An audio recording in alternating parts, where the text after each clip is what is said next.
Hello everyone! Welcome back po sa ating channel sa sa Pot Succulents and Home Vlog. So ang nakikita po ninyo ay ang ating mini garden na hindi pa po matapos-tapos. May makita nyo na napakakalat pa po. So madami pa po talagang pwedeng dapat na gawin. So ito pong video na to, meron po kasing nagtanong sa akin kung kumusta na po yung ating bahay or yung ating garden. Kasi nga po, siyempre nakikita nila na marami tayo dating araw-araw halos nag-video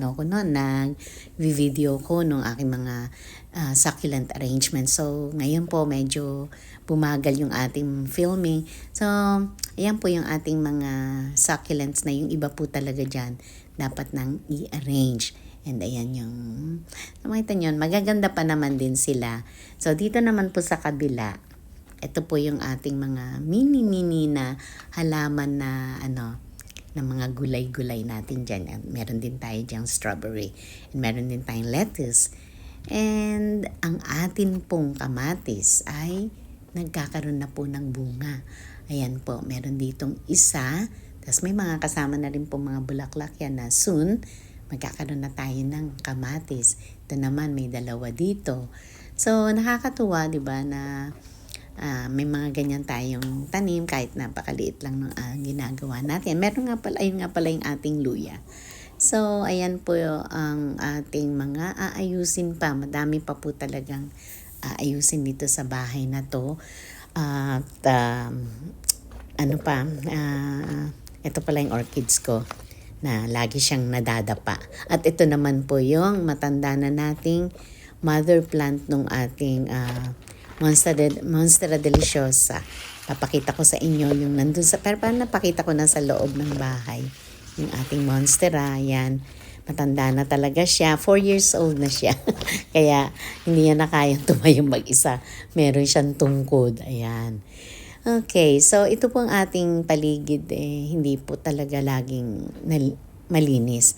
Nagwawalis tayo, pero after a while, ayan na naman po yung mga alikabok. Dahil nasa tabi lang po namin yung construction site, may mga ginagawa po kasi mga bahay dyan. So meron po tayo dyang lemon, yung kanina naman is yung avocado at saka persimmon.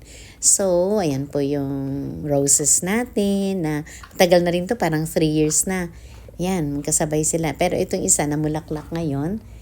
And may mga ioniums pa tayo dyan. And yung ating mga bisikleta na hindi natin alam kung saan natin ngayon ilalagay pa. Dahil wala pa po talagang kaayos-ayos itong labas ng bahay natin. Even sa loob din po. Unti-unti lang. Ayan yung bagong gawa ko. Okay, so makikita po ninyo. Ayan pa yung mga gagawin. Napakalaki pa po nung dapat nating ayusin at napakalaki rin po ng kailangan na budget.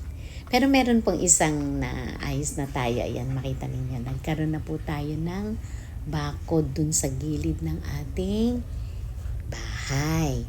Pero wala pa pong gate. Nakabakod lang yung gilid. So as you can see, napakarami na pong weeds na ang nag-spray po niyaan para mamatay yung weeds is yung isang anak ko. Pero busy pa po sa trabaho. So, napakalaki no po. So, ang problema po unang-una is kulang tayo sa budget.